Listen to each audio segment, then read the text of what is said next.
भद्रं पश्येमाक्षभिर्जत्राः स्थिरेरङ्गैस्तुष्टुवागुंसस्तनु बृहसेमहि देवहितं जदायुः शतमिन्नु शरदो अन्तिदेव यत्रानश्चक्राजरसन्तनूनां पुत्रासो यत्र पितरो भवन्ति मानो मर्यारिघतायुर्गन्तोः अदितृतीयोरदितिरन्तरिक्षमदितिर्माता सविता सपुत्रः विश्वे देवादितिः पञ्चजना अदितिर्जातमदितिर्जनित्वं संतिरन्तरिक्षगुं शान्तिः पृथ्वी शान्तिरापः शान्तियोगधयः शान्तिः वनस्पतयः शान्तिर्विश्वे देवाः शान्ति ब्रह्म शान्तिः सर्वगुं शान्तिः शान्तिरेव शान्तिः सामा शान्तिरेधि जतो यतः समीहसे ततो नो अभयं गुरु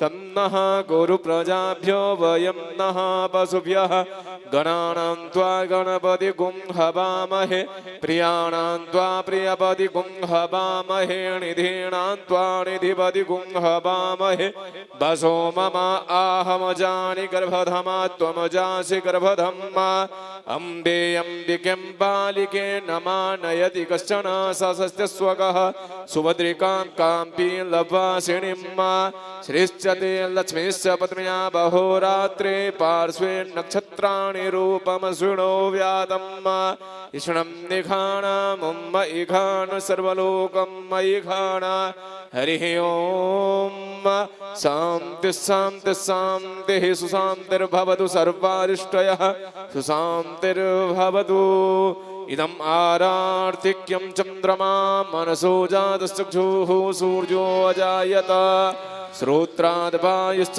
प्राणश्च मुखादग्निरजायत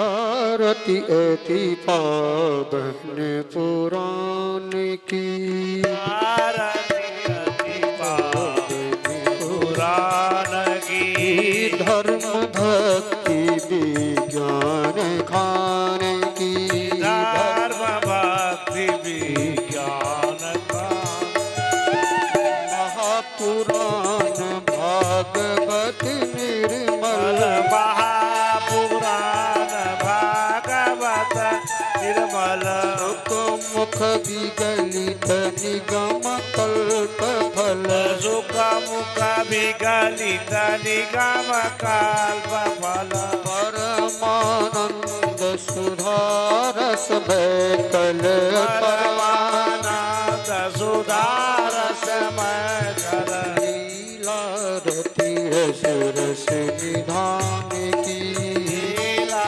रति रस रस निधान की कलिमल मथन त्रिताप निवारणी कलिमल मथन त्रिताप निवारणे जन्म मृत्यु में भव भय हारणी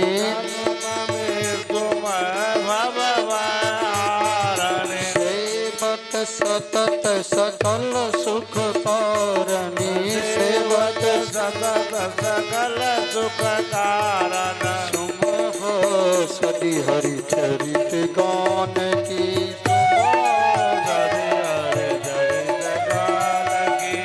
विषय विलास विमोह विनाशनी विषय विलास विमोह विनाशनी विमल विराग विवेक विकासनी विमल विराग विवेक विकासिनी भगवत तत्व रहस्य प्रकाशनी भगवत तत्व रहस्य प्रकाशिनी परम ज्योति परमात्म ज्ञान की परम ज्योति परमात्म ज्ञान की परमहंस मुनि मन उल्लास परमहंस मुनि मन उल्लासिनी रसिक हृदय रस रास विलासनी रसिक हृदय रस रास विलासिनी भक्ति मुक्ति रति प्रेम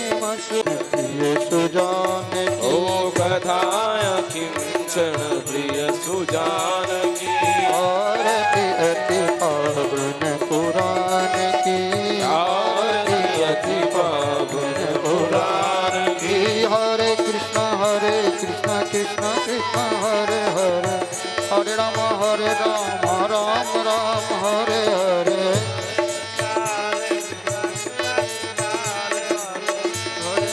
हरे राम राम राम हरे हरे कृष्ण कृष्ण कृष्ण हरे हरे हरे राम राम राम हरे हरे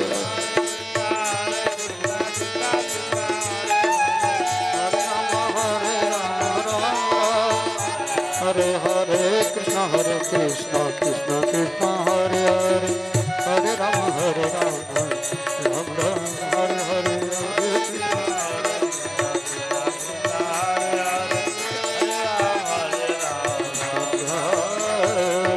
प्रेम से बोली श्री भागवत भगवान की जय जय श्री राम श्री दगाई गौड़ हरि भो अनंत विभो श्री जगद्गुरु जी महाराज जय ओम जगेन जगमेजं तदेवास्तानि धर्माणि प्रथमान्यासन्ना तेहणाकं महिमानः सजन्ते यत्र पूर्वे साध्याः सन्ति देवाः सेवन्तिकावकुलचम्पकपाटलब्जेन् पुन्नागजातिकरवीलरसालपुष्पैः बिल्वप्रवालतुलसीदलमञ्जरीभिस्त्वां पूजयामि जगदीश्वर मे प्रसीद नानासुगन्धपुष्पाणि यथा कालोद्भवानि च पुष्पाञ्जलिर्मया दत्तगृहान् परमेश्वर मंत्रपुष्पाञ्जलिं समर्पयामि श्री राधा कृष्णाभ्यां नमः श्री पुराण पुरुषोत्तमाय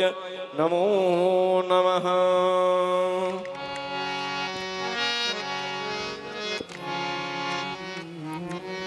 श्री हरि गुरु वैष्णव चरण कमलेभ्यो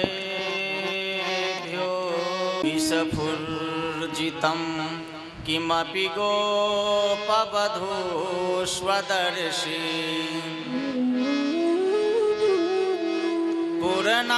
पूर्णानुराग रससागर सारमूर्ति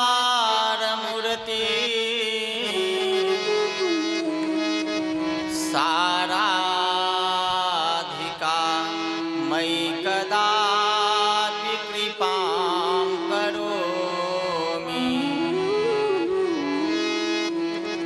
यः स्वानुभावमखिल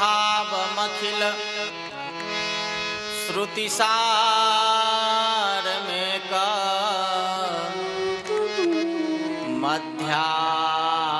मध्यात्मदीपमति तितिर्सतां तमोन्धम्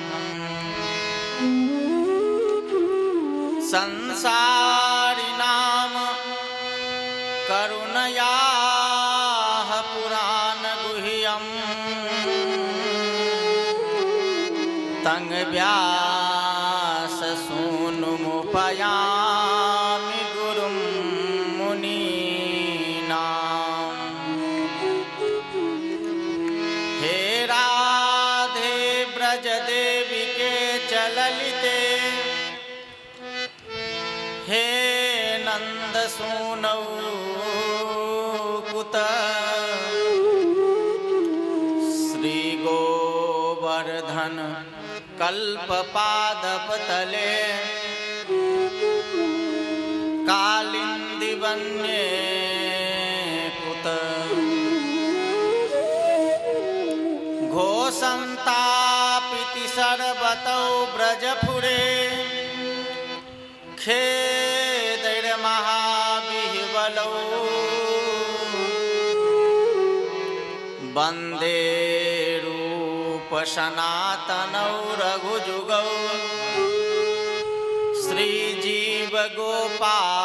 श्रीजीवगोपालकौ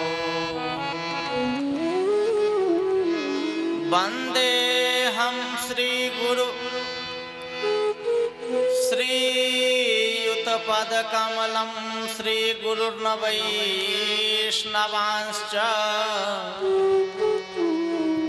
श्रीरूपं साग्रजातं सहगण रघुनाथान्वितं तं सजीवं साद्वैतं सावधूतं परिजनसहितं श्रीकृष्णचैतन्यदेवं श्रीराधाकृष्णपादान् सहगण ललितां श्रीविशाखान्वितांश्च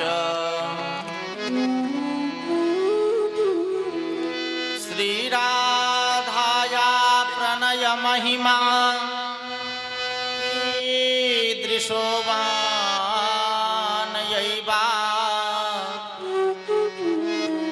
स्वाद्यो येनादभूतमधुरिमा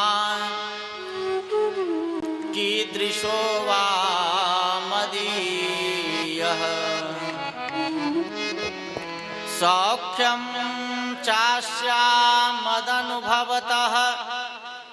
कीदृशं वेति लोभात् तदभावाढयः समजनि सचिगर्भसिन्धो हरिन्दुः दिव्यदवृन्दारण्यकल्पद्रुमाधः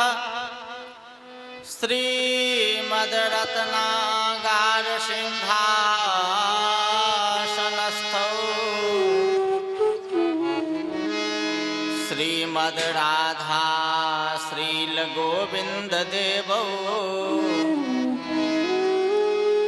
पृष्ठालिभिः सेव्यमानो असमराम्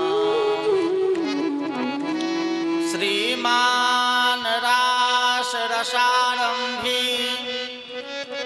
वंशी वटतटैः स्थितः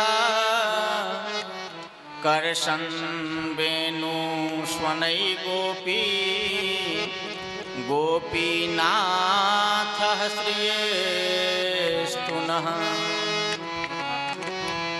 ध्येयं सदा परिभवग्नमभीष्टदोहं तीर्थास्पदं शिवविरञ्चनुतं शरण्यं भृत्यार्तिहं प्रणतपालभवाब्धिपोतं वन्दे महापुरुष ते चरणारविन्दम्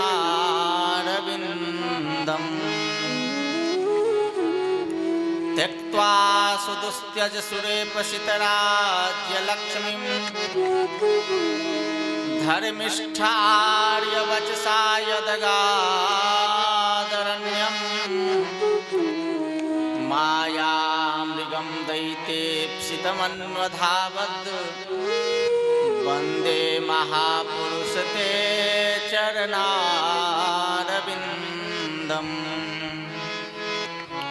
अतुलितबलधामं हेमशैलाभदेहं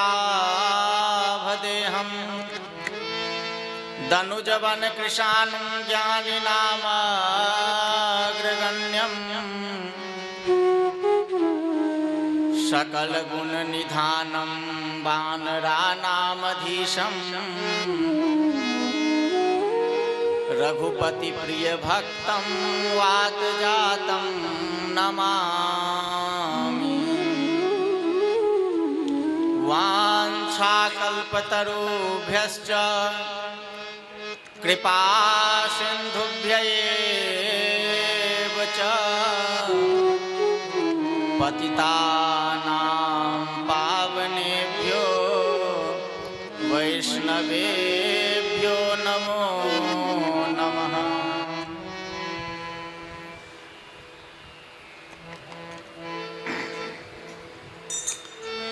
हरे कृष्णा हरे कृष्णा कृष्णा कृष्णा हरे हरे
कृष्णा कृष्णा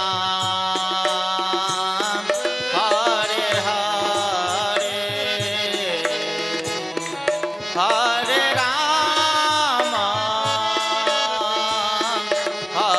राम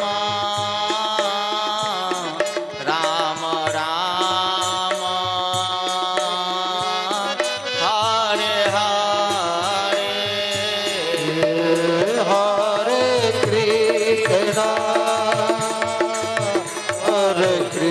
कृष्णा कृष्ण कृष्ण हरे हरे हरे राम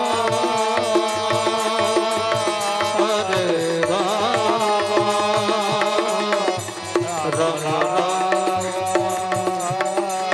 हरे हरे।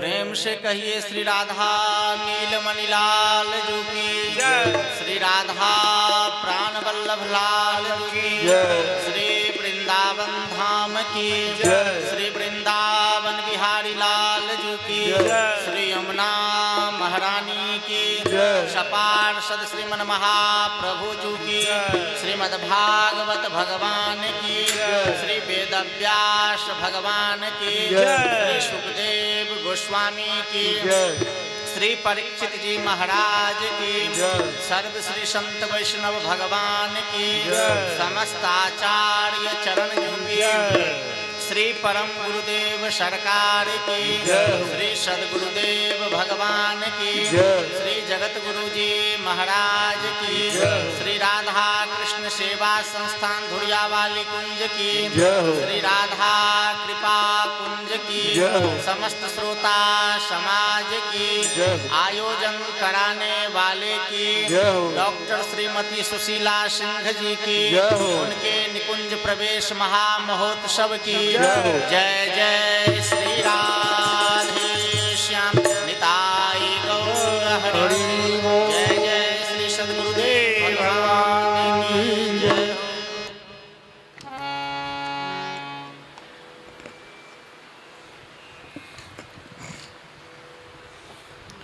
अखिल रसामृत सिंधुसार विग्रह निखिल हेय प्रतिनीक अकारण करुण दीन बंधु दया सिंधु कृपा सिंधु दीन वत्सल भक्त वांछा कल्पतरु नंद नंदन यशोदानंदन ब्रजजन रंजन वृंदावन बिहारी श्री राधा नीलमणि लालजू एवं प्राणेश्वरी हृदयेश्वरी श्री कृष्ण प्राणाराध्या वृषभानु दुलारी कीरत तनया रास राशेश्वरी वृंदावनेश्वरी मादनाक्ष महाभाव स्वरूपा श्रीमती श्री लाडली लालजू एवं इन दोनों के मिलित विग्रह श्री राधाया प्रणय महिमा की दृशोबान यैवा स्वाद्यो ये नादभुत मधुरिमा की दृशोबा मदीय ऐसे सचिनंदन विष्णु प्रिया प्राणधन नदिया बिहारी श्रीमन महाप्रभु जी की अहेतु की कृपा करुणा से हम आप सभी को डॉक्टर श्रीमती सुशीला सिंह जी के पुण्य स्मृति महोत्सव के उपलक्ष्य में मानव जीवन का जो एकांतिक लाभ फल सत्संग है इस श्री राधा कृपा कुंज के सुंदर भवन में बैठ करके प्राप्त करने का सुंदर सुयोग्य अवसर प्राप्त हुआ है। सर्वप्रथम प्रातः स्मरणीय वंदनीय श्री सदगुरुदेव भगवान के श्री चरणों में साष्टांग दंडवत प्रणाम करता हुआ यहाँ भगवत स्वरूप जो संत विराजमान हैं ऐसे संत चरणारविंदों में बारंबार प्रणाम करता हुआ आप समस्त श्रद्धालु श्रोताओं को भी मेरा कोटि कोटि दंडवत प्रणाम एवं जो दूर रह कर के भी श्री राधा कृष्ण सेवा संस्थान यूट्यूब चैनल के माध्यम से भगवान श्री मधुसूदन की जो इस परम पावनतम चरित्र का श्रवण कर रहे हैं इस भगवान की मधुराति मधुर दिव्याति दिव्य पावन चरित्रों का श्रवण करके अपने जीवन को कृतार्थ बना रहे हैं उन समस्त श्रद्धालु श्रोताओं को भी मेरा बारंबार नमन। कल कथा के विश्राम पर मैंने आप लोगों को महाराज सत्यव्रत की कथा का श्रवण कराया था। भगवान के मत्स्यावतार लीला कथा का श्रवण कराया था, वे ही महाराज सत्यव्रत अगले जन्म में सूर्य के पुत्र हुए। और सूर्य का पुत्र होने के कारण सूर्य का नाम है विवस्वान। अपत्यवाचक संज्ञा होने के कारण इनका नाम होता है वैवस्वत मनु। वास्तव में इनका नाम है श्राद्ध देव और इनकी पत्नी का नाम है श्रद्धा देवी। महाराज वैवस्वत मनु को कोई संतान नहीं थी। एक बार इन्होंने महर्षि वशिष्ठ को आचार्य बना करके पुत्र प्राप्ति की इच्छा से इन्होंने एक मित्रावरुण नाम का यज्ञ कराया। उस यज्ञ से एक इला नाम की कन्या प्रकट हो गई। तो महाराज वैवस्वत मनु ने कहा कि हमने तो कन्या के लिए, मैंने तो पुत्र के लिए यज्ञ किया था, लेकिन इसका इस विपरीत फल कैसे हुआ। अब महर्षि वशिष्ठ ने अपने याज्ञिकों से पूछा। याज्ञिकों ने कहा कि महाराज, महारानी श्रद्धा देवी ने हम लोगों को पुत्र, इस कन्या की प्राप्ति के लिए ही यजन करने के लिए कहा था, इसलिए हम लोगों ने कन्या के लिए यजन किया। अब तो महाराज वैवस्वत मनु, महाराज श्राद्ध देव अपने गुरु आचार्य श्री वशिष्ठ जी के चरणों में लौट करके रोने लगे कि भगवान, हे गुरुदेव, आप तो मुझे एक पुत्र प्रदान कीजिए। अब वशिष्ठ जी ने भगवान विष्णु की आराधना की। भगवान विष्णु प्रसन्न हुए, इनको दर्शन दिया और कहा कि आप मुझसे वरदान मांगिए। तो महर्षि वशिष्ठ जी कह रहे हैं कि हे भगवान, अगर आप मेरे ऊपर प्रसन्न हैं तो आप हमारे इस यजमान के कन्या को ही आप पुरुष बना दीजिए। भगवान के लिए कोई काम असंभव नहीं है, क्योंकि भगवान कर्तुम अकर्तुम अन्यथा कर्तुम सर्वसमर्थ हैं। भगवान उस इला नाम की कन्या को ही सुद्युम्न नाम का पुरुष बना देते हैं। एक दिन यह सुद्युम्न अपने साथियों के साथ शिकार खेलने के लिए वन में जाते हैं।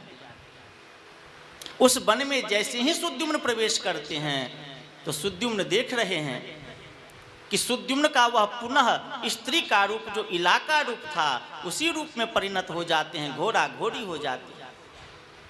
अब तो यहाँ पर फिर सुद्युम्न ने, उस इला ने महर्षि वशिष्ठ की आराधना की। महर्षि वशिष्ठ प्रसन्न हुए और उन्होंने कहा कि आप मुझे पुरुष बना दीजिए।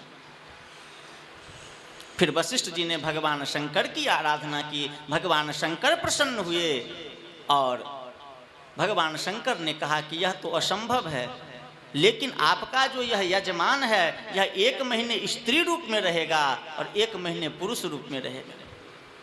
अब वहाँ पर परमहंस शिरोमणि श्री सुखदेव गोस्वामी से राजा परीक्षित पूछ रहे हैं कि हे भगवान, हे गुरुदेव, कथमेवं गुणो देशः केन वा भगवन् कृतः प्रश्नमेनं समाचक्ष्व परम कौतूहलं हिनः। हे गुरुदेव, हे श्री सुखदेव गोस्वामी, उस भूखंड में ऐसा विचित्र कौन सा गुण था जो सुद्युम्न को पुनः स्त्री रूप में परिणत कर दिया? आप कृपा करके मुझे श्रवण कराएं। तो वहाँ पर कह रहे हैं श्री सुखदेव गोस्वामी कि हे राजन, वह वन जो था भगवान शंकर का विहार वन था, इलाव्रत नाम का वन था। एक दिन भगवान के परम प्रेमी चरणों उपासना करने वाले निष्काम प्रेमी संत जन भगवान शंकर का दर्शन करने के लिए उस वन में आते हैं। उस समय भगवान शंकर अपनी प्रिया पार्वती के साथ विहार कर रहे होते हैं।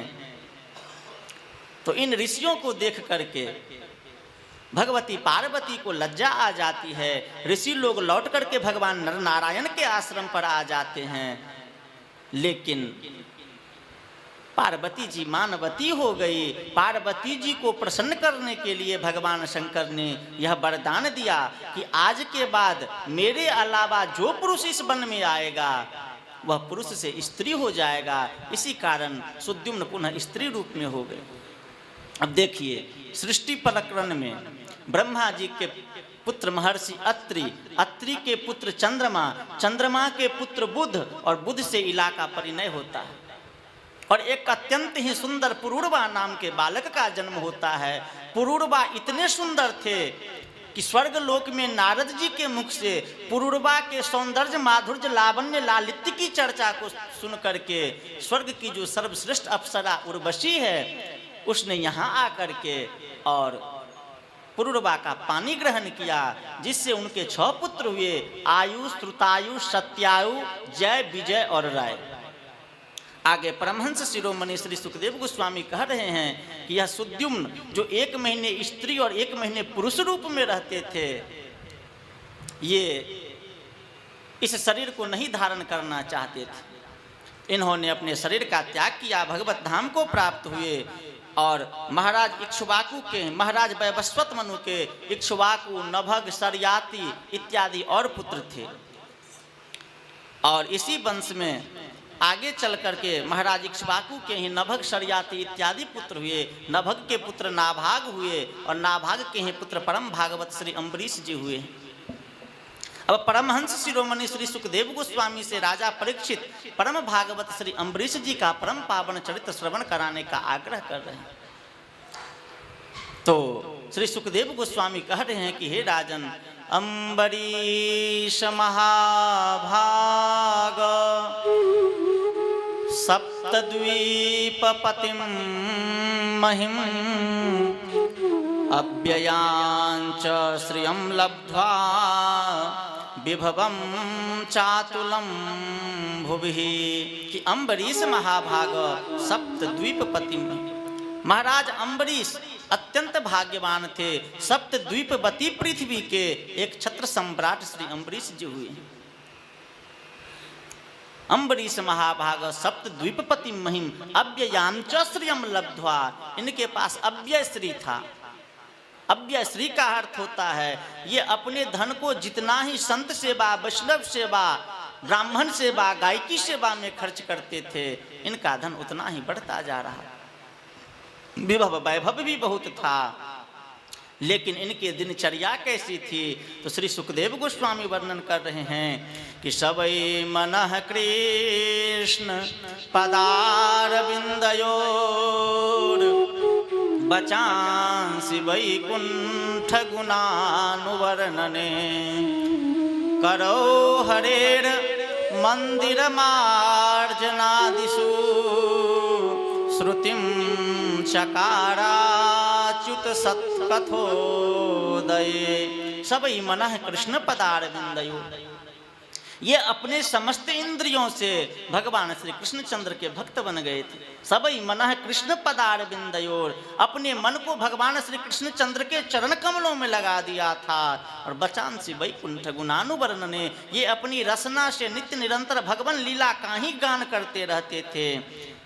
करो हरेर मंदिर मार्जनादिषु, इनके महल के भीतर जो भगवान का मंदिर था, उस मंदिर में झाड़ू लगाना, पोछा लगाना, मार्जन करना, उसका काम ये स्वयं करते थे। करो हरेर मंदिर मार्जनादिषु श्रुतिम चकाराच्युत सत्कथोदये। और आगे कहते हैं कि मुकुंद लिंगालय दर्शने दृशौ तद्भृत्य गात्र स्पर्शेंग संग संगमम घ्राणं च तत्पाद सरोज सौरभे श्रीमत्तुलस्या रसनाम तदर्पिते। कि इन्होंने अपने नेत्रों को भगवान के दर्शन में, अपने करों को भगवान की सेवा में, अपने सिर को भगवान के चरणों में और अपने नासिका को, अपने घ्राणेन्द्रियों को भगवान श्री कृष्णचंद्र के चरण कमलों पर चढ़ी हुई जो तुलसी मंजरी है उसके सुगंध को सूंघने में लगा दिया था। इस प्रकार इनकी दिनचर्या थी। भक्त मालकार श्री नाभाग गोस्वामी वर्णन करते हैं कि श्री अम्बरीश जी का जब विवाह हुआ तो इनकी सबसे छोटी जो रानी थी, हरे कृष्णा कृष्णा कृष्णा हरे हरे, हरे राम राम राम हरे हरे, हरे कृष्णा कृष्ण कृष्ण हरे हरे, हरे राम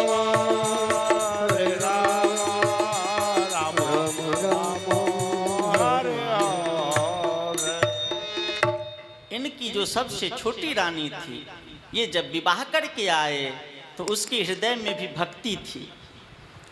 तो जब महाराज अम्बरीश प्रातःकाल ब्रह्म बेला में सहनाइयाँ नगाड़े बजते थे और श्री सरजुग स्नान के लिए जाते थे, तो इनकी जो सबसे छोटी रानी थी उसने एक लचीला सीढ़ी बनवाया और एक तरफ चहार दीवारी के एक तरफ रानियों का महल था, दूसरे तरफ राजा अम्बरीश का महल था। वह उस सीढ़ी के माध्यम से और महाराज अम्बरीश के पूजा गृह में जाकर के मार्जन कर देती, झाड़ू लगा देती, भगवान के पार्षदों को साफ सुथरा करके रख देती। जब महाराज अम्बरीश आते तो उन्हें आश्चर्य होता कि मैंने तो यह सेवा का भार किसी को सौंपा नहीं है, लेकिन इस प्रकार कौन इस महल में भगवान का प्रेमी भक्त है जो भगवान की सेवा कर रहा है। तो एक दिन सहनाइयाँ बजी, नगाड़े बजे और सभी सहनाई और नगाड़े बजाने वाले सरजुग जी के लिए प्रस्थान कर गए। लेकिन उस दिन राजा अम्बरीश अपने महल में ही चुप करके बैठ गए। जैसे ही रानी ने उस सीढ़ी का प्रयोग करके और भगवान के मंदिर में जा करके भगवान के मंदिर का मार्जन करने लगी, चौका लगाने लगी, पार्षद मल करके रखा, उसी समय महाराज अम्बरीश बाहर निकलते हैं और अपनी रानी के इस प्रकार के भक्ति भाव को देख करके और अत्यंत प्रभावित होते हैं।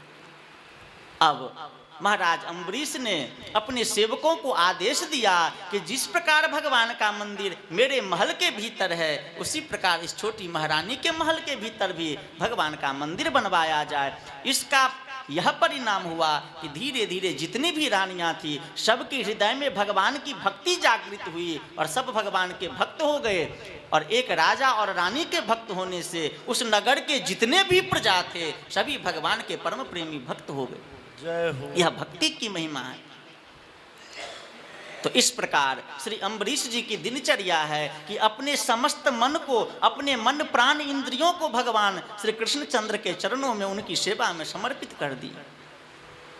लेकिन भगवान में के भजन में मन कैसे लगेगा? पंडित गया प्रसाद जी से किसी ने पूछा, तो पंडित श्री गया प्रसाद जी ने कहा कि भगवान के भजन में मन लगने के लिए, मन को लगाने के लिए 3 चीज़ों का साफ होना अत्यंत आवश्यक है।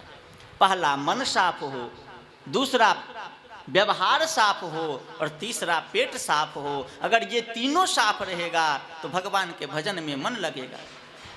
और गोस्वामी जी भी कहते हैं कि निर्मल मन जन सो मोहि पावा, अमोहि कपट छल छिद्र न भावा। भगवान के भजन में मन कैसे लगेगा? तो भगवान के भजन में मन लगाने का एकमात्र उपाय है कि भगवान की लीला कथा का श्रवण कीजिए। भगवान की लीला कथा का श्रवण करते करते जब हृदय का जो मन का मल है, कासाय है, वह दूर हो जाएगा तो भगवान के भजन में मन लग जाएगा। लेकिन मेरा मन साफ हुआ या नहीं हुआ यह कैसे जानेंगे? तो श्रीमद् भागवत जी कहती हैं कि धौतात्मा पुरुषः कृष्णः पादमूलं न मुञ्चति, मुक्तः सर्व परिक्लेशा पान्था स्वशरणं यथा। कि धौतात्मा पुरुषः कृष्णः पादमूलम न मुंचति। अगर मन एक क्षण पल के लिए भी भगवान श्री कृष्णचंद्र के चरण कमलों को छोड़ करके कहीं नहीं जाता है तो समझना चाहिए कि मन धुल गया है, मन पवित्र हो गया है। और ऐसे पवित्र मन को ही भगवान स्वीकार करते हैं।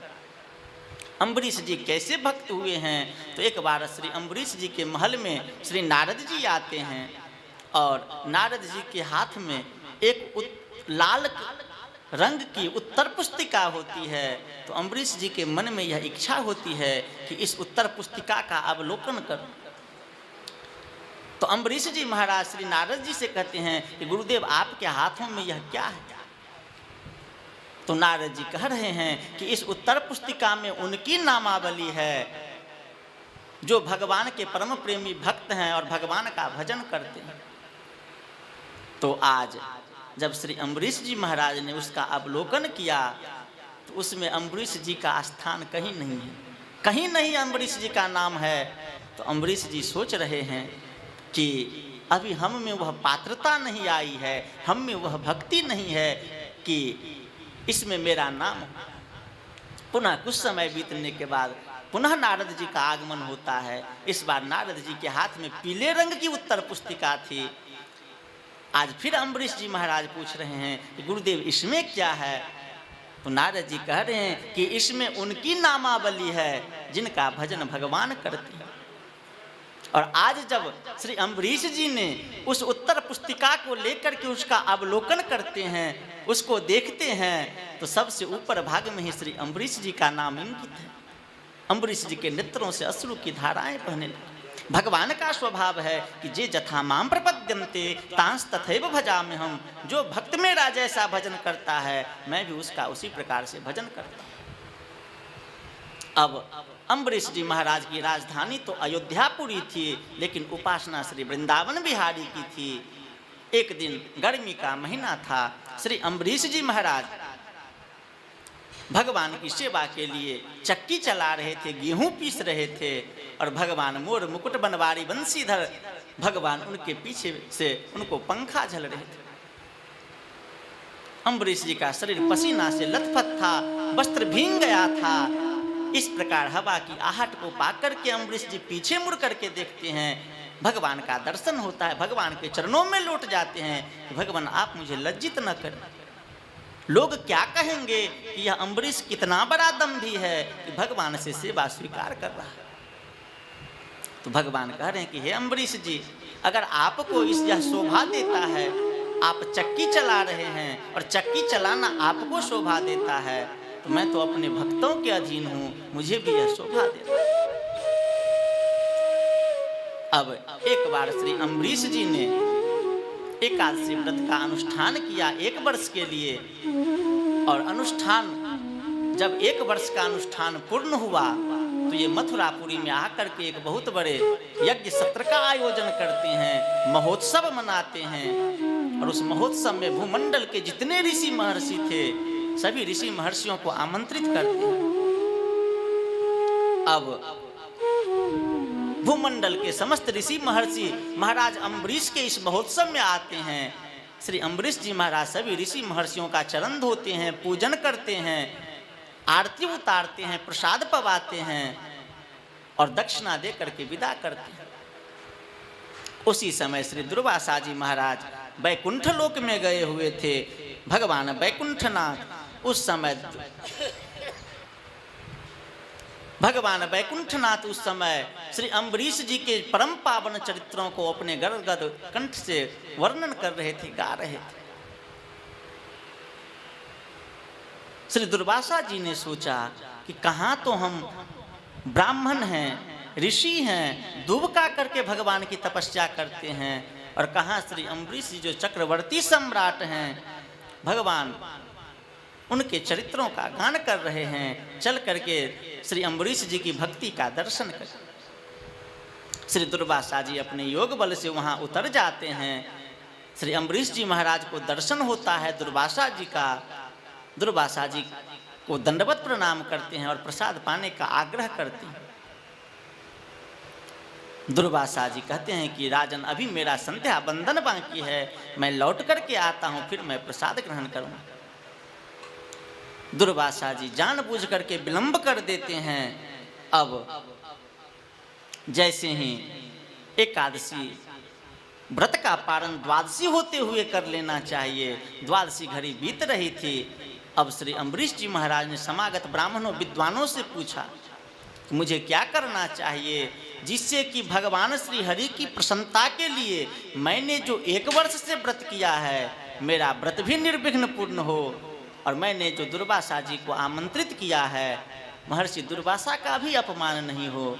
ऋषियों ने कहा कि ठीक है, आप भगवान का चरणामृत लेकर के व्रत का पालन कर लीजिए, जिससे आपके व्रत की भी रक्षा हो जाएगी और दुर्वासा जी का भी अपमान नहीं होगा।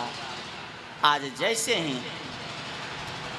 श्री अम्बरीश जी महाराज ने व्रत का पालन किया, भगवान का चरणामृत लेकर के, कि दुर्वासा जी क्रोध में जलते हुए आए और कहने लगे कि तुमने मेरा अपमान किया है, मुझे आमंत्रित करके बिना मुझे प्रसाद पवाए, बिना भोजन कराए तुमने भोजन कर लिया। दुर्वासा जी अपनी एक जटा उखाड़ते हैं, मारण कृत्याभिचार का प्रयोग करते हैं। वह मारण कृत्याभिचार आग की लपट हो करके और अम्बरीश जी की ओर बढ़ता है। लेकिन भगवान के जो प्रेमी भक्त होते हैं उनका सर्वप्रथम गुण होता है अभय। अम्बरीश जी तनिक भी भयभीत नहीं हुए। अब आप कहेंगे कि श्री अम्बरीश जी महाराज जब चक्रवर्ती सम्राट थे तो उनके राज्य की सुरक्षा कौन करता था? तो भगवान गीता में कहते हैं कि अनन्यास चिंतयन्तो माम ये जना पर्युपासते तेषां नित्याभियुक्तानां योगक्षेमं वहाम्यहम्। कि अनन्यास चिंतयन्तो माम जे जना पर्युपासते, जो भगवान का इस प्रकार का निष्कामी भक्त है, जो भगवान को छोड़ करके अन्य किसी को नहीं जानता है, तो भगवान कहते हैं कि ऐसे भक्तों की सभी चिंताओं को मैं स्वयं अपने ऊपर ले लेता हूँ और उसका सारा कार्यभार जो है मैं स्वयं संभालता हूँ। सकृदेव प्रपन्नाय तवाशमीतिं च याचते अभयं सर्वभूतेभ्यो ददाम्येतद्व्रतं मम। कि भगवान एक बार जो भगवान के चरण कमलों में जाकर के कहता है कि हे श्री रघुनाथ जी मैं आपका हूँ, हे श्री कृष्णचंद्र मैं आपका हूँ, तो भगवान कहते हैं अभयम सर्वभूतेभ्यो ददाम्येतद्व्रतं मम, कि समस्त भयों से मैं उसे मुक्त कर देता हूँ। अब भगवान का सुदर्शन चक्र उठा, उस मारण कृत्या अभिचार को जला करके और श्री दुर्वासा जी का पीछा करने लगे। दुर्वासा जी भागे वहां से, भागते भागते जल में जाकर के छिपे, कमल नाल में जाकर के छिपे, पहाड़ की गुफाओं में जाकर के छिपे। लेकिन आज श्री दुर्वासा जी को कहीं भी त्राण नहीं मिल रहा है। अब श्री दुर्वासा जी भागते भागते ब्रह्मा जी के पास जाते हैं कि हे ब्रह्मा जी, आप मुझे भगवान के इस सुदर्शन चक्र से मेरी रक्षा कीजिए। तो ब्रह्मा जी कह रहे हैं कि हे दुर्वासा जी, अस्थानम मदीयम सह विश्वमेतत् क्रीडावसाने द्विपरार्ध संगे भ्रूभंग मात्रेण हि संदिधक्षजो कालात्मनो यस्य तिरो भविष्यति। ब्रह्मा जी कह रहे हैं कि हे दुर्वासा जी, जब मेरी 2 परार्ध की आयु समाप्त हो जाएगी, काल स्वरूप भगवान यह सृष्टि को समेटने लगेंगे, इसका प्रलय करने लगेंगे और इस जगत को जलाना चाहेंगे। उस समय उनके केवल नेत्रों के भ्रूभंग मात्र से यह सारा संसार और मेरा यह ब्रह्मलोक भी उसमें लीन हो जाएगा। और हे दुर्वासा जी, अहं भवो दक्ष भृगु प्रधानः प्रजेश भूतेश सुरेश मुख्याः सर्वे वयं यन्नियमं प्रपन्ना मूर्ध्यन् पितं लोकहितं वहामः। कि हे दुर्वासा जी, मैं ब्रह्मा, शंकर जी, दक्ष, भृगु आदि प्रजापति, भूतेश्वर, देवेश्वर आदि सब जिनके बनाए हुए नियमों में बंधे रहते हैं, उनकी आज्ञाओं का पालन करने के लिए उनके पास खड़े होकर के अपने करों को जोड़ करके उनसे प्रार्थना करते रहते हैं, उनके अनुपालन का, उनके कथन का पालन करने के लिए खड़े रहते हैं। मैं ब्रह्मा, आप भगवान विष्णु के, भगवान के उस परम प्रेमी भक्तों के अपराध को क्षमा करने में सर्वथा असमर्थ हैं। लेकिन मैं आपको एक मार्ग बतलाता हूँ कि आप भगवान शंकर के पास जाएं। दुर्वासा जी भागते भागते शंकर जी के पास जाते हैं। शंकर जी भी आज कह रहे हैं कि हे दुर्वासा जी, भगवान के भक्तों का अपराध क्षमा करने का सामर्थ्य मुझे नहीं है, आप उन्हीं के पास जाइए जिनका यह सुदर्शन चक्र है। अब दुर्वासा जी दौड़ते दौड़ते बैकुंठ लोक में आते हैं। आज भगवान बैकुंठनाथ अपने सिंहासन पर बैठे हुए हैं। आज दुर्वासा जी के लौट जाने पर दुर्वासा जी आते हैं और भगवान बैकुंठनाथ के चरणों में लौट जाते हैं। लेकिन आज दुर्वासा जी के लौट जाने पर भी जो भगवान ब्रह्मण्य देव हैं, गौ ब्राह्मण हितार्थाय, गाय ब्राह्मण के हित के लिए ही अवतार धारण करते हैं। यदा यदा हि धर्मस्य ग्लानिर्भवति भारतः अभ्युत्थानम् अधर्मस्य तदात्मानं सृजाम्यहम् परित्राणाय साधूनां विनाशाय च दुष्कृतां धर्म संस्थापनार्थाय संभवामि युगे युगे। परित्राणाय साधूनां विनाशाय च दुष्कृतां। जिन भगवान के अवतार का एक प्रयोजन संत महत जनों की रक्षा भी होता है, धर्म की स्थापना करना होता है, वे दुर्वासा जी के आज चरण कमलों में लौट जाने पर दुर्वासा जी कह रहे हैं कि संदैह मानोजित शस्त्र बहिना तत्पादमूले पतितः सबे पथो अहाच्युतानंत से दीप्सित प्रभो कृतागसम्मावहि विश्वभावन। हे विश्वभावन, हे अच्युतानंद गोविंद, हे भगवन, मैंने आपके परम प्रेमी भक्तों का अपराध किया है। यह कहते हुए दुर्वासा जी भगवान वैकुंठनाथ के चरणों में लौट जाते। दुर्वासा जी कह रहे हैं कि अजानता में परमानुभावम कृतं मयाघं भवतः प्रियाणां विधेहि तस्यापचितिं विधाता मुच्चेदयन्नां मुदिते नारकोपि। हे भगवन, हे वैकुंठनाथ, आप हमारी रक्षा कीजिए। हम आपके शरणागत हैं और शरणागत का रक्षा करना आपका कर्तव्य है। हे प्रभु, मैंने अनजान में धोखे से मुझसे आपके परम प्रेमी भक्त श्री अम्बरीश जी का अपराध बन गया है, आप मेरी रक्षा कीजिए। विकलता भरे स्वर में, आर्त स्वर से आज दुर्वासा जी पुकार रहे हैं, लेकिन भगवान वैकुंठनाथ आज अपने आसन से, अपने सिंहासन से हिले तक नहीं। रामचरितमानसकार गोस्वामी श्री तुलसीदास जी महाराज वर्णन करते हैं कि सुनु सुरेश रघुनाथ सुभाऊ निज अपराध रिसाहि न काहूं। लेकिन जो अपराध भक्त कर करही आराम रोष पावक सोई जरही। भगवान कह रहे कि हे दुर्वासा जी, अगर आप मेरा अपराध करते तो मैं तो आपके अपराध को लेता ही नहीं, लेकिन आपने मेरे परम प्रेमी भक्त श्री अम्बरीश जी का अपराध किया है और ऐसे भक्तों के अपराध को क्षमा करने की सामर्थ्य मेरी नहीं है। मैं आपको इस अपराध से नहीं बचा सकता। और हे श्री दुर्वासा जी, भगवान कह रहे हैं कि अहम भक्त पराधीनो हे स्वतंत्रैव द्विज साधुर्भिर्ग्रस्त हृदयो भक्तैर्भक्त जनप्रियः।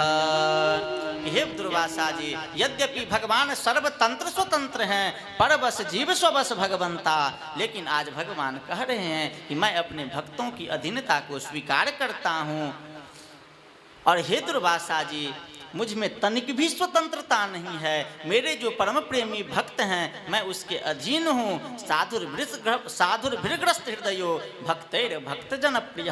हे दुर्वासा जी, मेरे जो परम प्रेमी भक्तजन हैं वो मुझसे प्रेम करते हैं और मैं ऐसे अपने प्रेमी भक्तों से ही प्यार करता हूँ।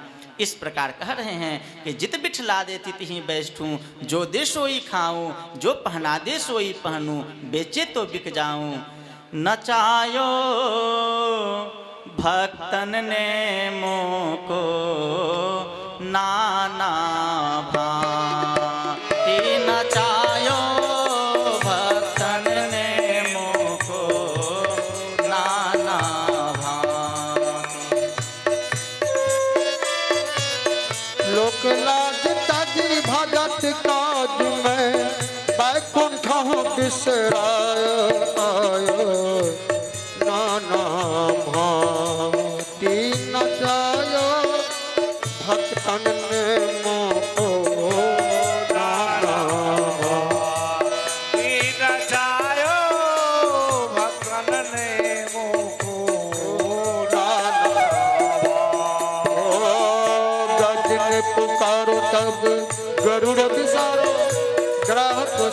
पुकार सुनी दीन की पुकार, जटिन पुकार तब गरुड़ पुकारो ग्राह को संहार सुनी दीन की।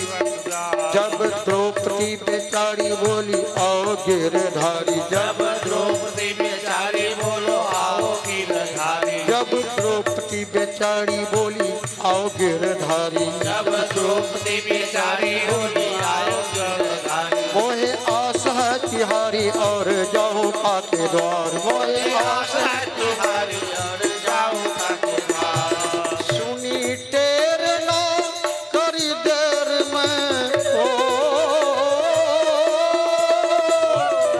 सुनी टेर ना करी देर में, तुरंत ही चीर बढ़ायो बढ़ायो, नाना बाकी नचायो भक्तन में मोको, नाना दीना जायो भक्तन ने मोको, ओ नरसी भगत काज सावरिया सेठ बनो, भात भरवायो लाज राखी जन की। नरसी भगत काज सावरिया सेठ बनो, भात भरवायो लाज राखी जन।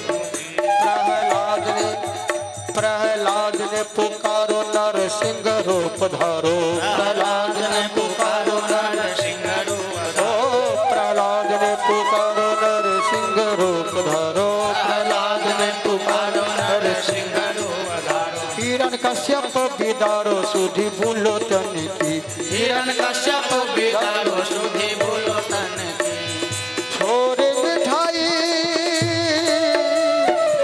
छोड़ मिठाई दुर्योधन की, साग विदुर घर खायो खायो, नाना की नचायो भक्तन ने मोको, नाना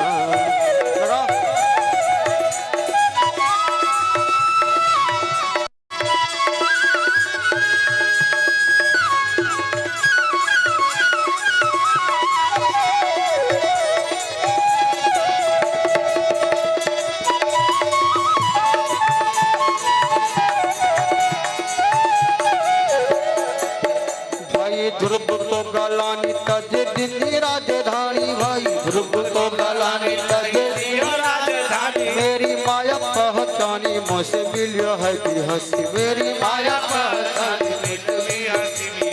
नामदेव ने बुलायो वाको छपर छवायो, नामदेव ने बुलायो वाको छपर ओ नामदेव ने बुलायो वाको छपर छवायो, नामदेव ने बुलायो को छपर छवायो, रूप मोहनी बनायो लियो अमृत कलश, रूप मोहनी बनायो लियो अमृत कलश, देवन सुधा पिवाय प्रेम सा ओ,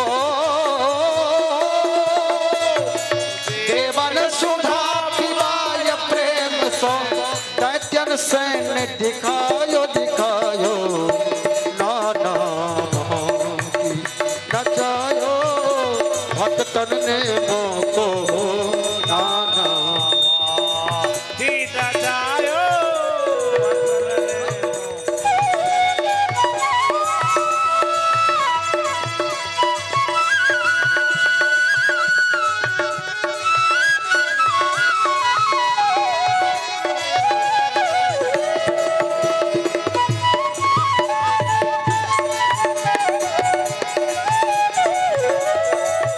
कहूँ शस्त्र न उठाओ रन छोड़ी भाग जाऊं, कहूँ शस्त्र न उठाओ रन छोड़ भाग जाओ, प्रतिज्ञा हूँ बुलाओ, कहूँ भीख मांगू जाए, प्रतिज्ञा हूँ बुलाओ,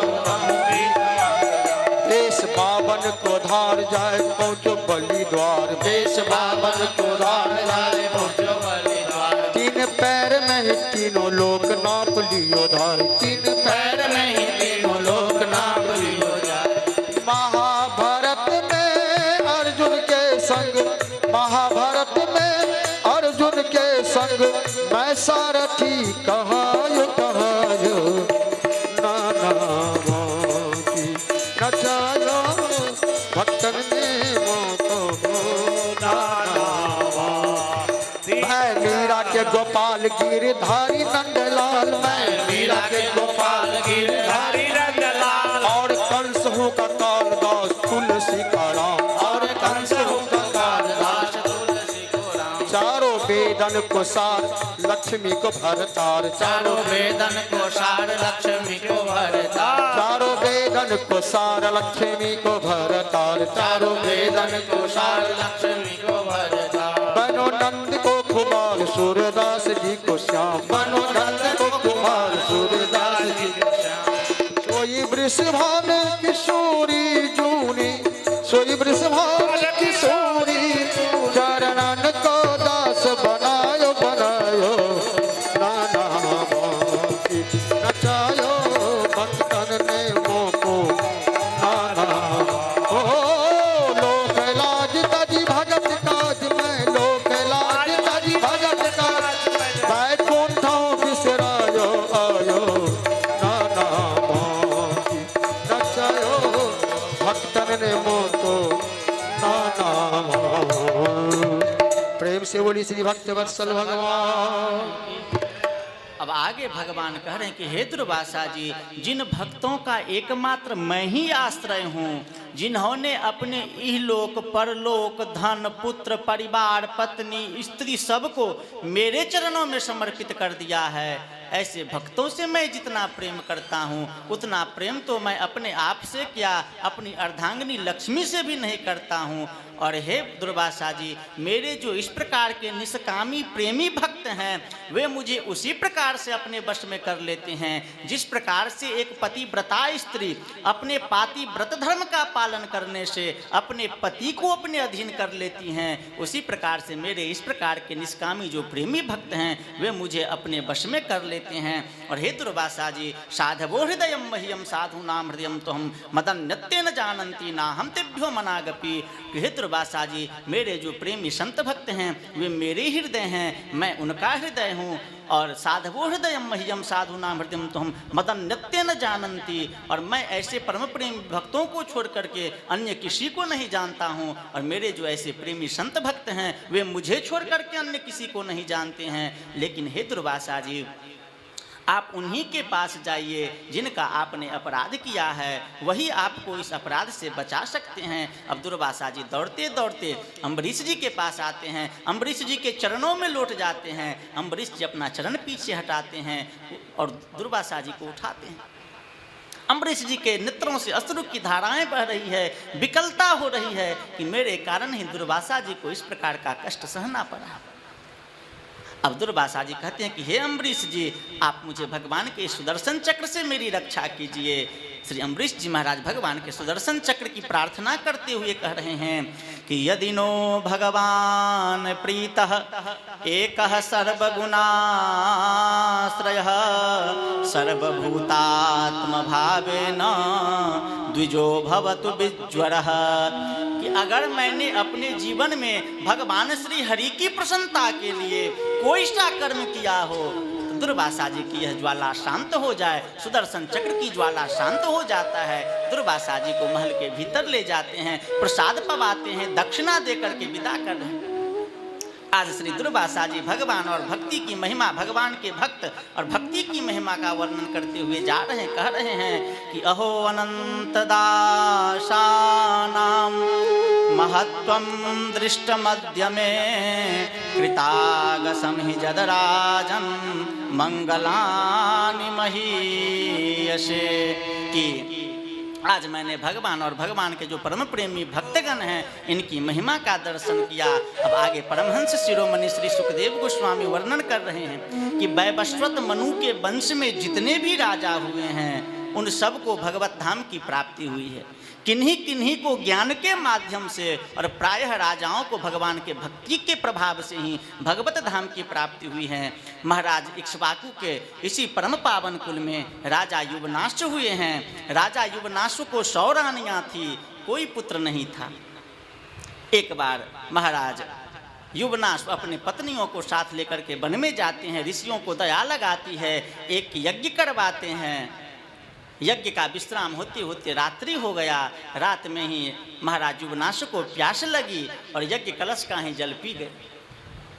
अब प्रातः काल जब ऋषियों ने पूछा कि यज्ञ कलश का जल क्या हुआ, तो राजा युवनाशु ने कहा कि हे भगवान, हे ऋषियों, मुझे ही प्यास लगी थी, पीने योग्य कहीं जल नहीं मिला और मैंने ही उस जल को पी लिया। भगवान की लीला समझ करके सभी ऋषि महर्षि चुप हो गए। राजा युवनाशु की ही दाहिनी कोख को फाड़ करके एक अत्यंत सुंदर बालक का जन्म होता है। अब बालक को दूध कौन पिलाए? यज्ञ तो इंद्र के लिए हुआ था। इंद्र आकर के अपनी तर्जनी उंगली को उस बालक के मुख में धर देते हैं और कहते हैं, मामधाता, मैं ही इसका धाय हूं। उस बालक का नाम हुआ मानधाता। मानधाता की 50 कुमारी कन्याओं से सौभरी ऋषि का विवाह होता है। सौभरी ऋषि बहुत दिनों तक काम सुख का भोग करते हैं, लेकिन कह रहे हैं एक दिन इन्हें वैराग्य हुआ और यह कह रहे हैं कि अहो इमं पश्यत में विनाशम तपस्विनः सच्चरित व्रतस्य अंतर्जले वाचिर प्रसंगात् प्रत्यावितम ब्रह्मचिरम धृतम यत्। अपने आप में कह रहे हैं कि कहाँ तो मैं तपस्वी ब्राह्मण था, ब्रह्मचर्य का पालन करता था, लेकिन एक दिन यमुना जल के भीतर मछली के विहार को देख करके और मेरे मन में विवाह करने की इच्छा जागृत हुई। मैंने विवाह भी किया, काम सुख को भी भोगा, लेकिन हे मुमुक्षुओं, संगम त्यजेत मिथुन वृत्तिनाम मुमुक्षुः सर्वात्मनान वृषिजेद बहिरिन्द्रियाणि एकश्चरण रहस्य चित्तमनंत ईशे युंजीत तद विदुषु साधुषु चेत प्रसंगः। कि हे मुमुक्षुओं, हे भगवत प्रेम, भगवान के प्रेम को, चरण कमलों की प्रेम को प्राप्त करने वाले जिज्ञासुओं, अगर तुम भगवान के चरण कमलों को पाना चाहते हो तो संसार में जो 1 से 2 होना चाहते हैं, ऐसे मिथुन वृत्ति प्राणियों का सर्वथा त्याग कर देना चाहिए। अगर संग ही करना हो तो जो भगवान के परम प्रेमी संत भक्त हैं, जो भगवान के चरण कमलों की उपासना करने वाले प्रेमी जन हैं, उनका ही संग करे। उनके संग से क्या होता है? तो इस संसार में जो आसक्ति है, अपनापन परायापन है, उससे मन हट जाता है और श्री राधा गोविंद के चरण कमलों में को प्राप्त हो जाता है। ये महर्षि सौभरी कह रहे हैं। अब इसी परम पावन कुल में महाराज हरिश्चंद्र हुए हैं। आगे चल करके महाराज सगर हुए हैं। महाराज सगर की 2 रानियां थी। एक रानी से 60,000 पुत्र थे और एक रानी से असमंजस नाम का पुत्र था। अब एक बार ये यज्ञ करना चाहते हैं, यज्ञ के लिए घोड़ा छोड़ते हैं। इनके पीछे महाराज सगर के 60,000 पुत्र थे। इंद्र ने घोड़े को चुरा करके और पाताल में जाकर के भगवान कपिल के आश्रम में बांध देता है। अब ये 60,000 पुत्र जाते हैं इनके महाराज सगर के। भगवान कपिल के नेत्र खुलते ही ये सब जल करके राख हो जाते। असमंजस का पुत्र अंशुमान था।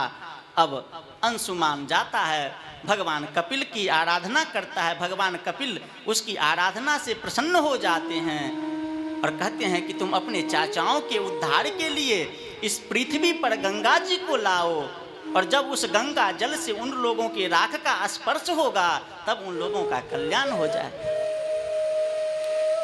अब अंशुमान गंगा जी की आराधना करने के लिए चले जाते हैं। आराधना करते करते ये भगवत धाम को चले जाते हैं। अंशुमान के पुत्र दिलीप हुए हैं। अब जब दिलीप के पुत्र युवा हुए तो दिलीप ने भी अपने पुत्र को राज सिंहासन पर बैठा करके गंगा जी की आराधना करने के लिए चले गए। ये भी गंगा जी की आराधना करते करते भगवत धाम चले गए। दिलीप के पुत्र भगीरथ हुए हैं। अब भगीरथ के पुत्र जब युवा हो गए तो भगीरथ महाराज ने भी अपने पुत्र को सिंहासन पर बैठा करके और गंगा जी की आराधना करने के लिए चले गए। देखिए कितनी कठोर तपस्या है। 4 पीढ़ियों से तपस्या कर रहे हैं गंगा जी को इस पृथ्वी पर लाने के लिए। अब महाराज भगीरथ की आराधना से गंगा जी प्रसन्न होती हैं। गंगा जी दर्शन देती हैं। महाराज भगीरथ कह रहे हैं कि हे माते, आप पृथ्वी लोक पर चलिए। तो गंगा जी कह रही हैं कि मैं तो पृथ्वी पर जाऊंगी, लेकिन मेरे साथ 2 समस्या है। पहली समस्या तो यह है कि जब मैं पृथ्वी पर जाऊंगी, मेरी धारा पृथ्वी पर गिरेगी तो मैं पृथ्वी को फोड़ करके पाताल में चली जाऊंगी। तो मेरी धारा को कोई सहन करने वाला चाहिए। तो महाराज भगीरथ भगवान शंकर की आराधना करते हैं। भगवान शंकर प्रसन्न होकर के वरदान देते हैं कि गंगा जी की धारा को मैं अपनी जटाओं के माध्यम से पृथ्वी पर अवतरित करूंगा। फिर गंगा जी दूसरी समस्या बताती हैं कि मैं जब पृथ्वी पर जाऊंगी तो पृथ्वी के जो पापी लोग हैं वे मुझ में अपना पाप धोएंगे, मैं उनके पापों से मलिन हो जाऊंगी, फिर मेरा पाप कैसे दूर होगा। तो महाराज भगीरथ कह रहे हैं कि हे माते गंगे, साधवो न्यासिनः शांता ब्रह्मिष्ठा लोकपावना हरन्त्यघं संगात ते स्वास्ते ह्यगविदहरि। कि हे माते, हे गंगा जी, पृथ्वी तल पर भगवान के चरण कमलों की उपासना करने वाले बहुत से प्रेमी संत जन निवास करते हैं। स्वांतस्तस्येन गदाभृतः, वे संत महात्मागण जब विचरण करते हुए आपके जल में अपने चरणों को स्पर्श कराएंगे तो उनके चरण के स्पर्श से आपका जो पाप है वह धुल जाएगा, आपका पाप नष्ट हो जाएगा। देखिए,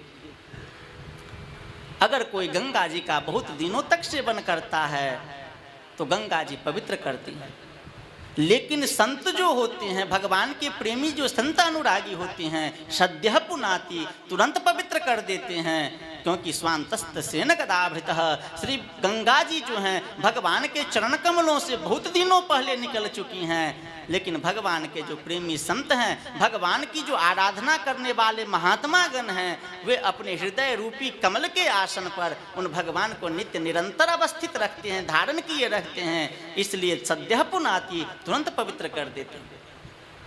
अब गंगा जी गंगोत्री से 18 किलोमीटर ऊपर गोमुख है, वहाँ से निकल करके उत्तराखंड हरिद्वार होते हुए, यहाँ उत्तर प्रदेश में कानपुर होते हुए, बिहार प्रांत होते हुए और गंगा सागर तीर्थ में जाकर के समाहित हो जाती हैं। अब इनके पुत्रों का 60,000 पुत्रों का राख स्पर्श होता है, उन सब का कल्याण हो जाता है। वही परंपरा आज भी चली आ रही है कि जब किसी की मृत्यु होती है तो उसके अस्थि को, उसके हड्डी को गंगा जी में प्रवाहित किया जाता है ताकि उसका कल्याण हो जाए। ना हम मयानि तीर्थानि न देवा मृच्छिला मया ते पुनन्तु दीर्घकालेन दर्शनादेव साधवः। संत भक्त जो होते हैं वे दर्शन मात्र से ही सभी प्राणियों को पवित्र कर देते हैं। इसी परम पावन कुल में आगे चल करके महाराज खटवांग हुए हैं, खटवांग के पुत्र दीर्घबाहु हुए हैं, दीर्घबाहु के पुत्र रघु हुए हैं, रघु के पुत्र अज हुए हैं और महाराज अज के ही पुत्र परम भागवत श्री दशरथ जी हुए। इनको भी कोई संतान नहीं था। एक दिन महाराज दशरथ अपने गुरुदेव के पास जाते हैं। एक बार भूपति मन माही भय गलानी मोरे सुत नाही, गुरु गृह गयहूँ तुरत महिपाला, चरण लागी करि विनय विशाला। एक दिन महाराज दशरथ ने अपने गुरु वशिष्ठ के पास जाकर के उनके चरणों में बैठ करके और यह निवेदन किया कि हे गुरुदेव, मुझे कोई पुत्र नहीं है, निज दुख सुख सब गुरहि सुनायहूँ, कहीं वशिष्ठ बहुविधि समुझायहूँ। कि मुझे पुत्र नहीं है, आप मुझे एक पुत्र दीजिए। गुरु वशिष्ठ जी ने दशरथ जी को बैठा करके समझाया बुझाया और कहा कि धरहु धीर होई यही सुतचारी, त्रिभुवन विदित भगत भयहारी, श्रृंगेरी सिंह वशिष्ठ बुलावा, पुत्र काम शुभ यज्ञ करावा। महाराज वशिष्ठ कह रहे हैं कि हे राजन, आप धैर्य धारण कीजिए, आपके घर में परमात्मा 4 रूपों में अवतार धारण करेगा। त्रिभुवन विदित भगत भयहारी, जो भक्तों के भय को दूर करने वाला होगा। तुरंत ही वशिष्ठ जी श्रृंगी ऋषि को बुलाते हैं, पुत्र का मिष्टि यज्ञ करवाते हैं और यज्ञ से जो चरु होता है दशरथ जी को देते हैं। दशरथ जी ला करके उसमें से आधा चरु तो अपनी सबसे बड़ी महारानी कौशल्या जी को देते हैं, उससे और आधा केकई को देते हैं। दोनों महारानियों ने उसमें से आधा आधा सुमित्रा जी को देती हैं अब तीनों महारानी गर्भ धारण करती हैं। अर्धभाग कौशल्य ही दिन्हा, उभय भाग यादे कर किन्हा, के कई कह नृप सोदयहूँ, रहो सो उभय भाग पुनि भयहूँ। अब तीनों माताएं गर्भ धारण करती हैं। अब अत्यंत मधुमास है, चैत्र शुक्ल पक्ष की नवमी तिथि है और अयोध्यापुरी में जब भगवान का जन्म होना है, भगवान अवतार धारण करते हैं तो सर्व गुण सुखावह, जितने भी ऋतुएं हैं, चारों युगों का जो सुंदर और शोभनीय गुण है वह आकर के भगवान की अवतार लीला का दर्शन करने के लिए उपस्थित हो जाते हैं। श्री सुखदेव गोस्वामी वर्णन करते हैं कि अथ सर्वगुणोपेतः कालः परः शोभनः, चारों युगों का जितना भी सुंदर काल है वह आकर के भगवान की आगवानी, भगवान का स्वागत के लिए उपस्थित हो जाते हैं। देवता लोग आकाश में दुमदुम्बियां बजाने लगते हैं, नगाड़े बजाने लगते हैं, शहनाइयां बजने लगती है और देवतागण नंदन कानन के पारिजात पुष्पों की वर्षा करने लगते हैं। गोस्वामी श्री तुलसीदास जी महाराज रामचरितमानस में वर्णन कर रहे हैं कि नवमी तिथि मधुमास पुनीता, शुक्ल पक्ष अभिजित हरुप्रीता, मध्य दिवस यति शीतल घामा, पावन काल लोक विश्रामा। नवमी तिथि मधुमास पुनीता, शुक्ल पक्ष अभिजित हरुपीता, अभिजित मुहूर्त में और चैत्र मास की शुक्ल पक्ष की नवमी तिथि है, अभिजित मुहूर्त है, मध्याह्न का समय है। भगवान दुर्वादल श्याम श्री रामचंद्र 4 रूपों में और महाराज दशरथ के महल में अवतार धारण करते हैं। कौशल्या जी के गर्भ से, केकई के गर्भ से और सुमित्रा के गर्भ से 2 रूपों। अब इन चारों राजकुमारों का जातकर्म संस्कार होता है। आप एक सुन लीजिए। भय प्रगट कृपाला दीन दयाला, कौशल्या हितकारी, हर्षित महतारी, मुनि मनहारी, अद्भुत रूप निहारी, लोचन अभिरामा, कर घनश्यामा, निज आयुध भुजता,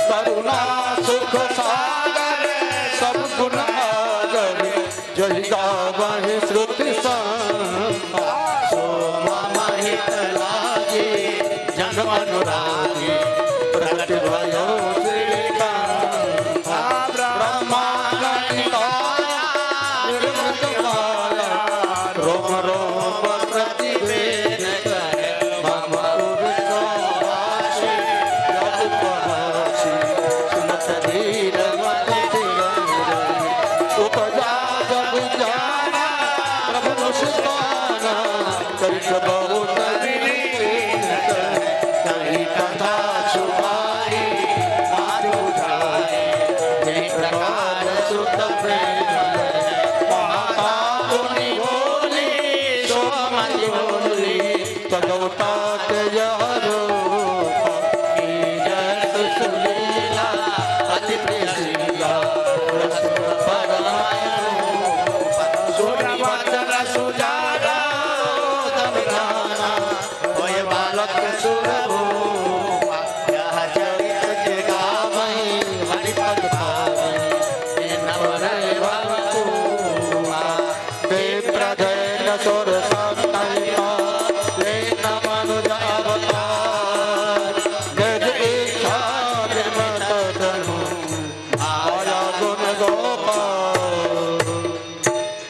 बोले श्री रामचंद्र भगवान की जय, श्री भारत श्री लक्ष्मण श्री शत्रुघ्न लाल की जय, श्री अवध मिथिला धाम की जय।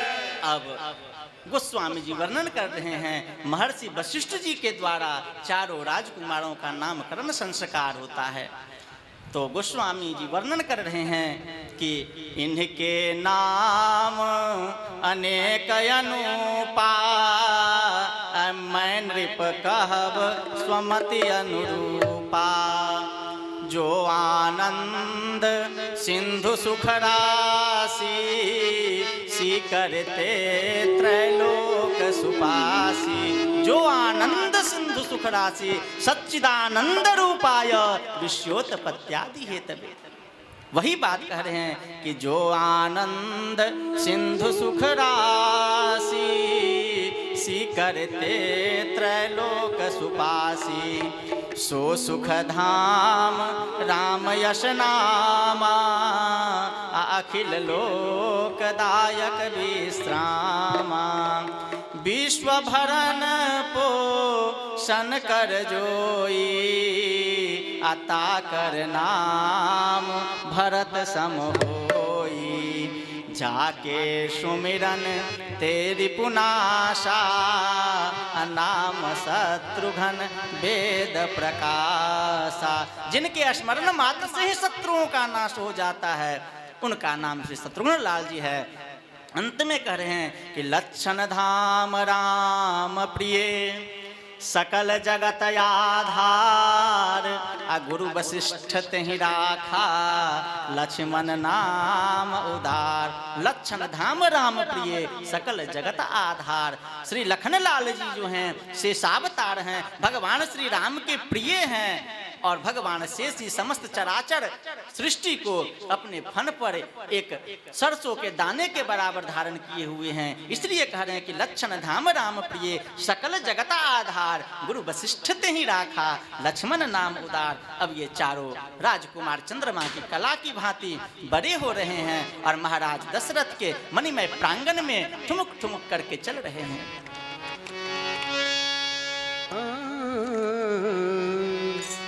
ठुमक चलत रामचंद्र ठुमक चलत रामचंद्र ठुमक ठुमक ठुमक ठुमक ठुमक चलत रामचंद्र बाजत भजनिया। ठुमक चलत बाजत भजनिया। किल किलाय उठत धाय किल किलाय उठत धाय किल किलाय उठत धाय। गिरत भूमि लटपटाय किल किलाय उठत धाय।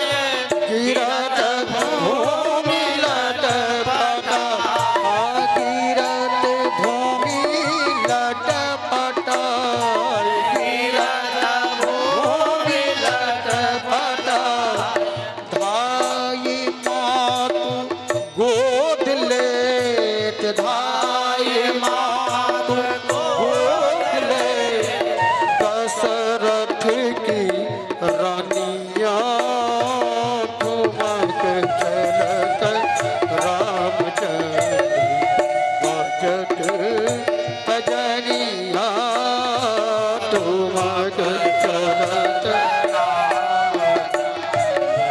बाजत भजनिया।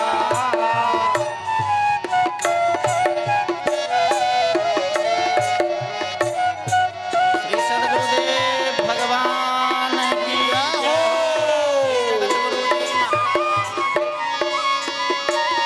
अनंत विभो सत्य श्री जगत गुरु जी महाराज की जय हो।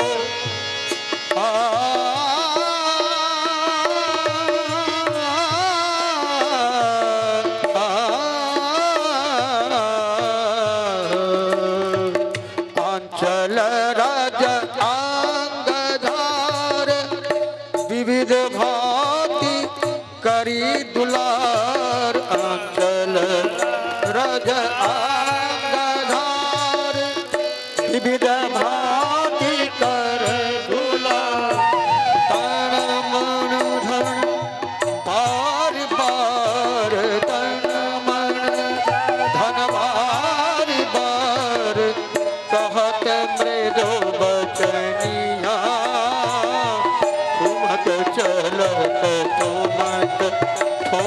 ठुमक चलत रामचंद्र बाजत भजनिया तुलसीदास अति आनंद निरख के मुखार बिंद तुलसीदास अति आनंद निरख के मुखार बिंद रघुबर छवि को समान रघुबर छवि को समान रघुबर छवि बनिया ठुमक ठुमक ठुमक चलत रामचंद्र बाजत पैजनिया ठुमक चलत राम।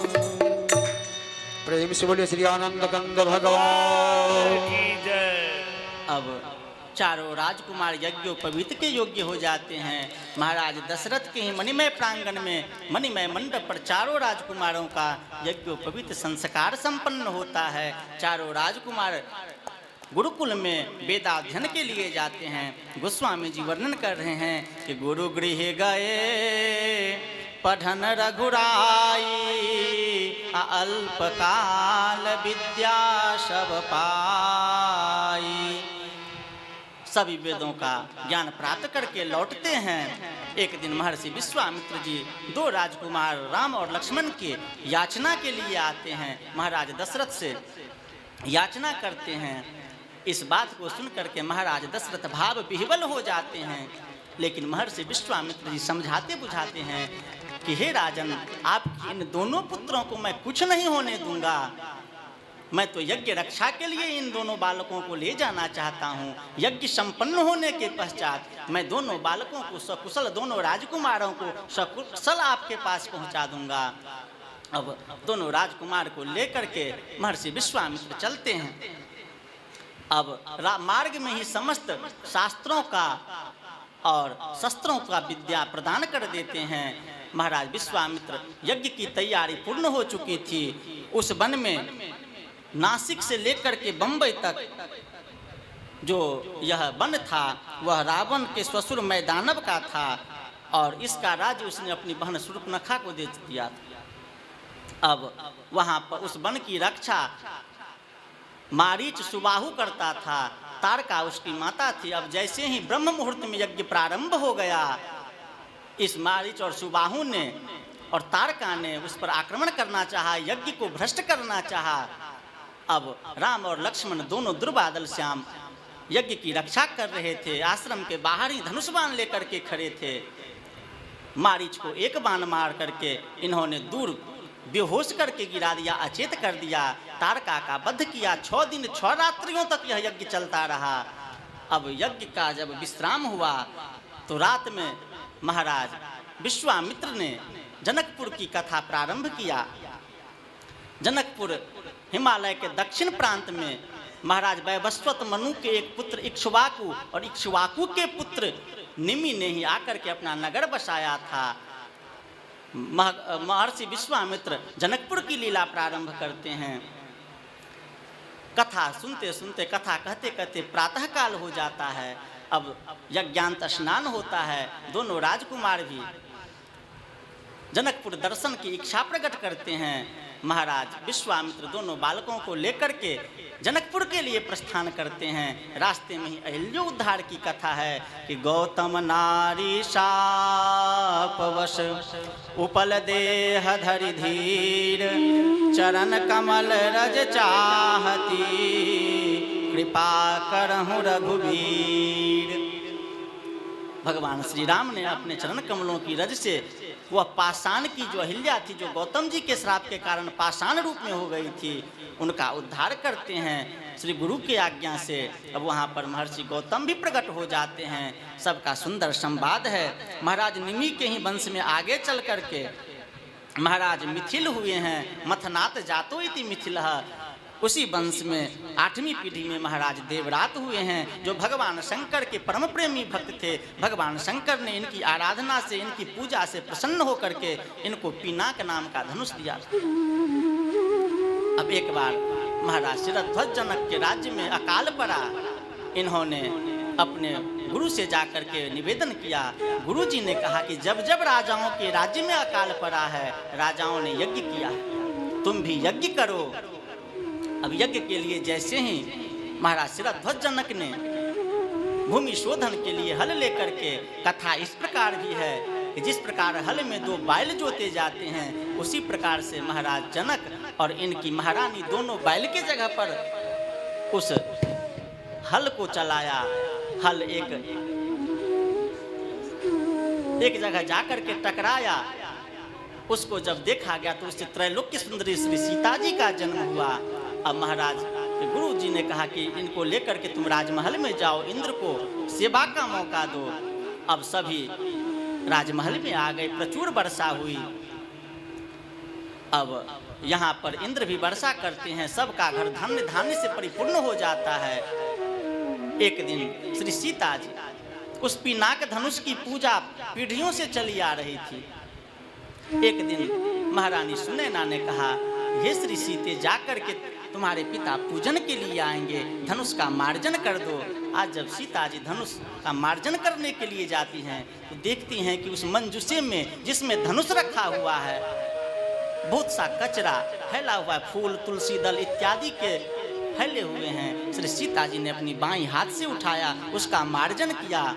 आज जब श्री जनक जी महाराज पूजन के लिए गए तो आश्चर्यचकित हो गए। महारानी सुनैना से पूछा।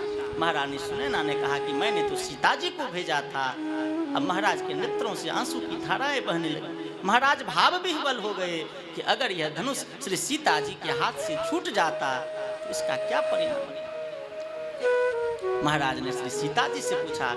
सीता जी ने कहा कि हाँ पिताजी, मैंने ही अपनी बाईं हाथ से इस धनुष को उठा करके और मैंने ही मंजूसे का मार्जन किया।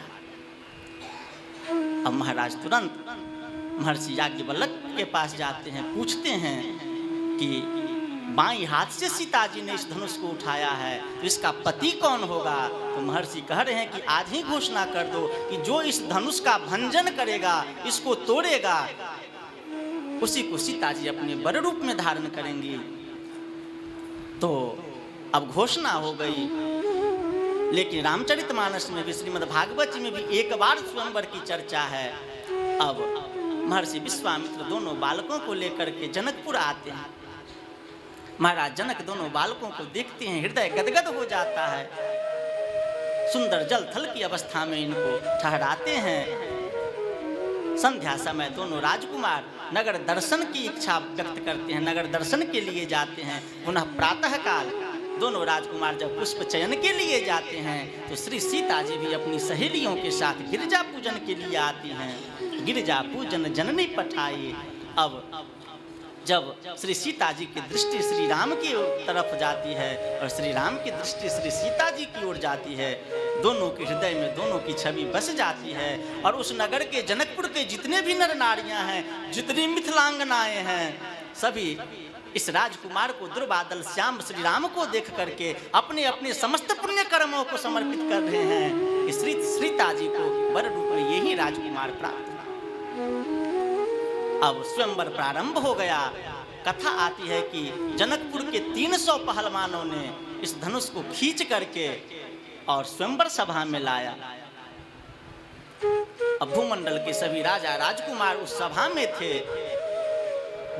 श्री जनक जी ने एक सुंदर रथ भेजा और उस पर बैठ करके महर्षि विश्वामित्र दोनों शिष्यों के साथ, राम और लक्ष्मण के साथ आते हैं। सुंदर ऊंचे सिंहासन पर इनको बैठाया जाता है।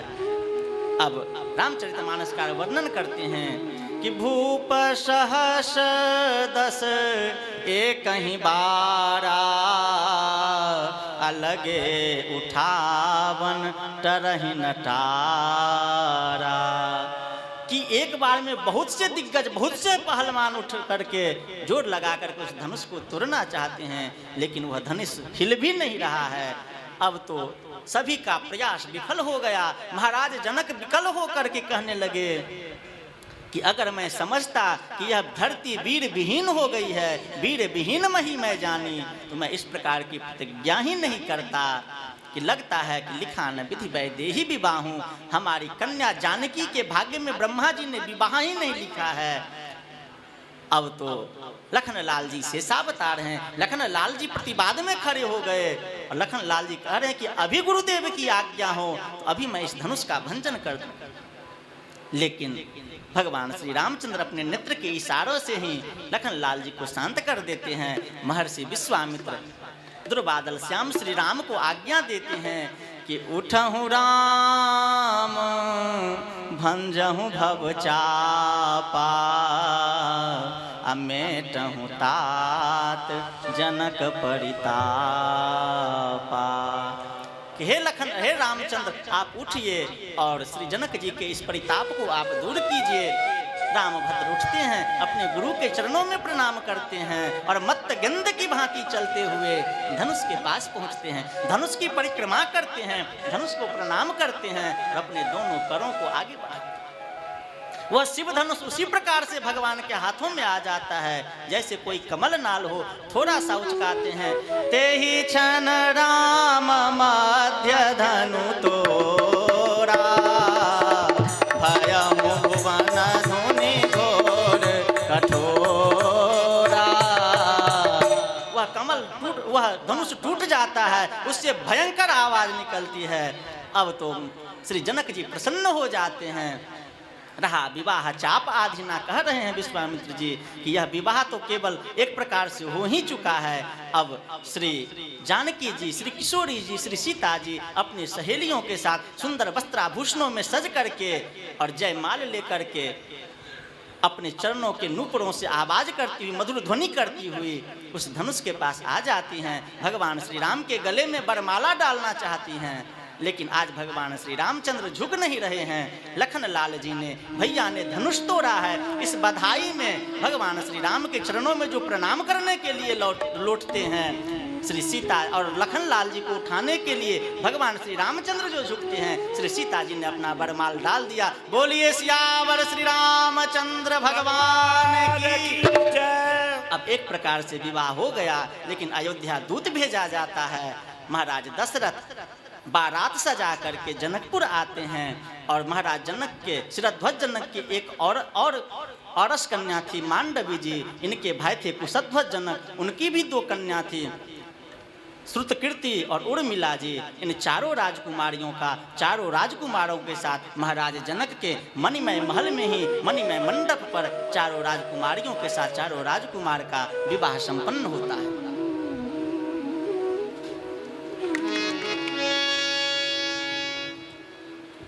जय हो।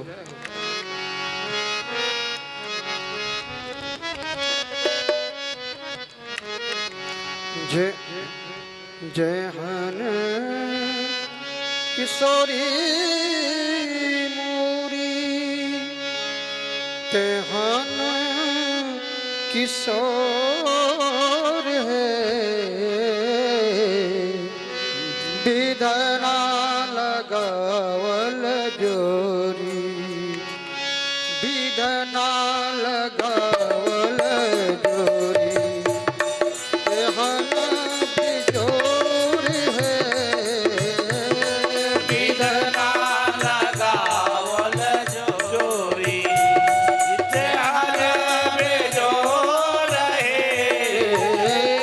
विधना लगावल जोरी तेहन बिजोर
के फूल रंग तीसी के फूल रंग नवल किशोर है तीसी के फूल रंग नवल किशोर है।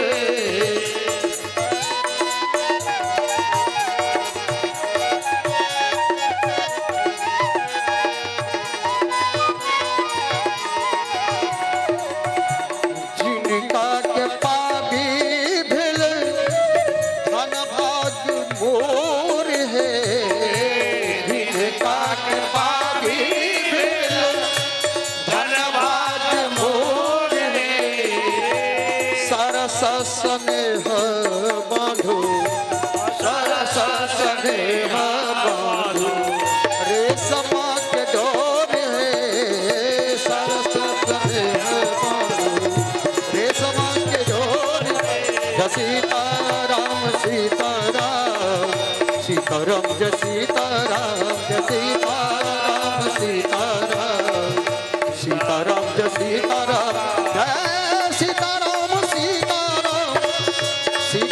जय सीताराम जय सीताराम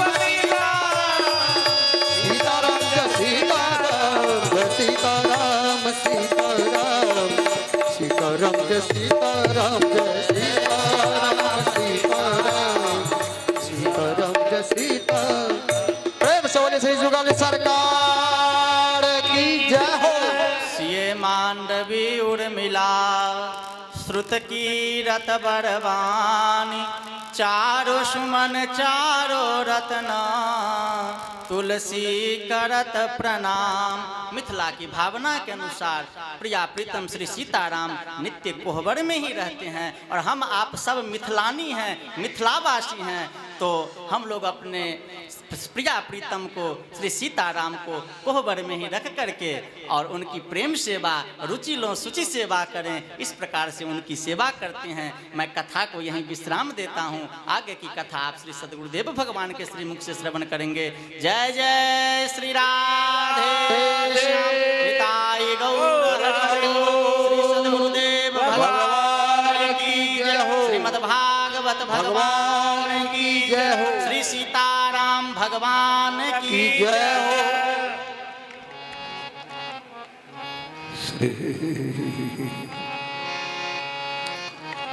हरि गुरु वैष्णव चरण कमले ध्यो नमः। संसार दावानली ढलो को त्राणाय कारुण्य धना धनत्वम् प्राप्तस्य कल्याण गुणार्णवस्य वन्दे गुरो श्री चरणारविन्दम्। आजानुलम्बितभुजौ कनकापदार्थौ संकीर्तनैकपितरौ कमलायताक्षौ विश्वम्भरौ द्विजबरौ जुगधर्मपालौ वन्दे जगत प्रियकरौ करुणावतारौ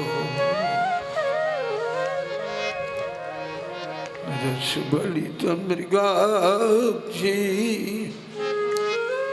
मौलिमाणिक्य लक्ष्मी